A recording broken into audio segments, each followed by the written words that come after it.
है, लेकिन अब सर जरा ये बताइए, क्या ये नीतीश कुमार का मैजिक था या फिर मोदी मैजिक?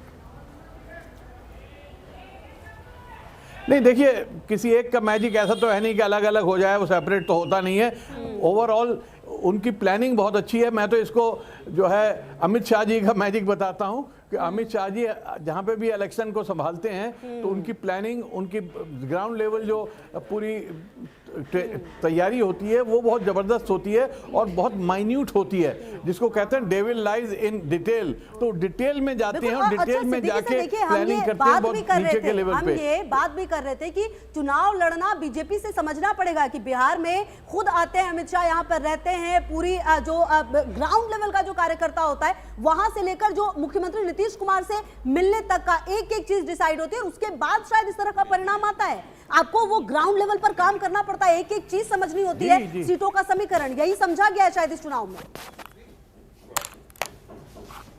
जी जी, बिल्कुल बात साफ है, क्योंकि एक के बाद एक चुनाव में आपने देखा कि अमित शाह जी ने किस तरह से चुनाव को संभाला है। मैं सहमत नहीं उनके कार्यशैली से, लेकिन मैं उसको भी नकार नहीं सकता कि वो कामयाबी दिलाते हैं। मेरी एक बार उनसे बात हो रही थी अमित शाह जी से, तो उन्होंने ये कहा कि इलेक्शन जो है वो सिर्फ इस पे नहीं जीता जाता, नैरेटिव बना के जीता जाता है, एटीट्यूड पे जीता जाता है, सिर्फ काम पे नहीं जीता जाता। तो सिर्फ नीतीश कुमार का काम नहीं है, नीतीश कुमार का कोई इतना बढ़िया काम नहीं है, बिहार की हालत कोई बहुत ज़्यादा सुधरी नहीं है। अगर आप दूसरे राज्यों से मुकाबला करें तो पिछले 20 साल में दूसरे राज्य बहुत आगे बढ़ गए हैं, जबकि बिहार बहुत पिछड़ा रह गया है। तो बिहार की बड़ा बदनसीबी है बिहार की कि बिहार में जो परिवर्तन आना चाहिए था नहीं आया, और अभी भी मुझे आता नहीं दिख रहा। ये गठबंधन कितनी भी सीटें ले ये एनडीए कितनी भी सीटें ले आए, लेकिन उससे बिहार में परिवर्तन नहीं आएगा, रोजगार नहीं आएगा, इंडस्ट्री नहीं आएगी, बदलाव नहीं आएगा, ये मुझे नजर आ रहा है। तो उस बदलाव के लिए अब क्या करना होगा, क्योंकि मुझे नीतीश कुमार जी जीत जरूर जाएंगे, लेकिन नीतीश कुमार जी को अंदाजा करना होगा, उनकी उम्र हो गई है और अब वो नए सिरे से बिहार को उस तरह से आगे नहीं ले जा सकते जिसकी बिहार को जरूरत है। और जो युवा लीडरशिप है तेजस्वी की, वो एक तरह से फेल हुई है। वो सिर्फ अपने बाप की कमाई पे आगे बढ़ना चाहते हैं, तो बाप की कमाई से आगे नहीं बढ़ सकते आप।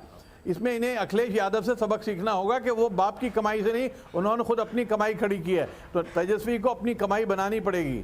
लेकिन सर देखिए, अब जिन मुद्दों का आप जिक्र कर रहे थे, आरजेडी की तरफ से वो तमाम मुद्दे उठाए गए, फैक्ट्री का हो, बेरोजगारी का हो, पलायन का हो, लेकिन वो मुद्दे असर होते हुए चुनाव में नजर नहीं आए सर। नहीं, देखिए, मुद्दों से खाली, मुद्दे उठाने से खाली नहीं होता ना काम। आपके पास जमीन पे जो आपकी सोच, मैं जो कह रहा हूँ, सोशल इंजीनियरिंग बहुत जबरदस्त चाहिए होती है, और सोशल इंजीनियरिंग करने में अमित शाह जी से ज्यादा होशियार कोई नहीं है।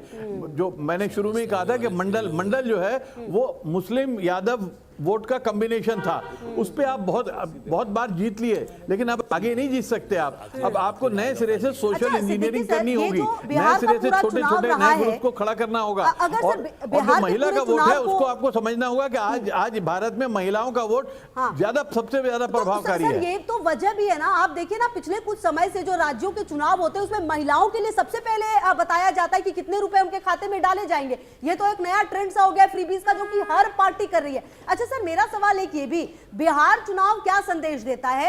ये चुनाव हर लिहाज से ऐतिहासिक रहा, जिस तरह से इसमें वोटिंग हुई, जिस तरह से महिलाओं की भागीदारी हुई, जिस तरीके से जो रिजल्ट अब सामने अभी फिलहाल रुझान आ रहे हैं, ये क्या संदेश दे रहे हैं, किस बदलाव की तरफ बिहार?